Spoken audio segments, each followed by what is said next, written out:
With the session stuff, a lot of the time you don't get the music until the day. In fact, most of the time I would say you don't get the music until the day. So dealing with the sort of the pressure of that is it can be quite stressful, and it's why you have to always make sure that your playing is to a level and to a standard, and you can't let it slip, because you've got to turn up and you've got to play in tune, you've got to play in time.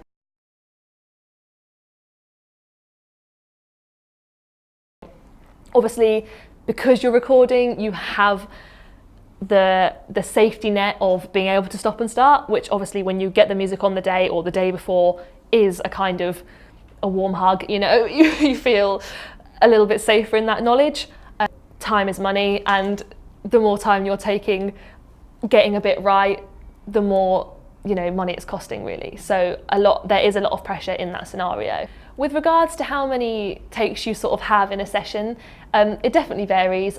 Generally with sessions, they run in a few different ways. You either do a section, do it again, next section, do it again, or you run a whole track 5 times and they pick the best bits. So it really depends how the session's working, and then generally right at the end, if you've done the thing where you've just run the track 3 times, let's say, and you go, oh, bar 57 was rubbish, you can just drop in at bar 57, play bar 57, and these amazing men and women who are sound engineers can make it sound like it's one seamless track.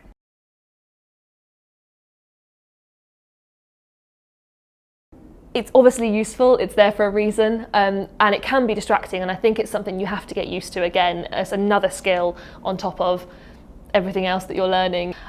So it is one of those things that you have to learn.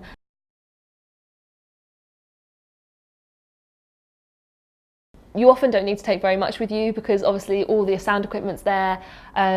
Generally I'd take a pair of headphones, not usually in-ears for a session, normally like cans, in case you need them, but again, studios have all that equipment with you. So yeah, take your violin, obviously pencil rubber, there's always going to be changes, always going to be things you've got to mark in, and with recording it's especially important because it's right there in front of you. If they want an accent on that note, they want to hear it on the recording, so you've got to make sure you're putting these things in.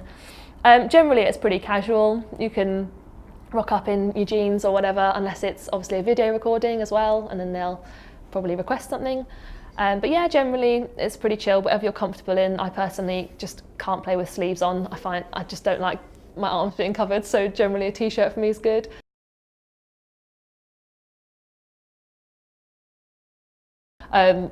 You focus less on how well you're playing and more on how it looks. But there's an element of making it look right for certain things. And obviously with the violin, that's just hard because, just get a double chin sometimes.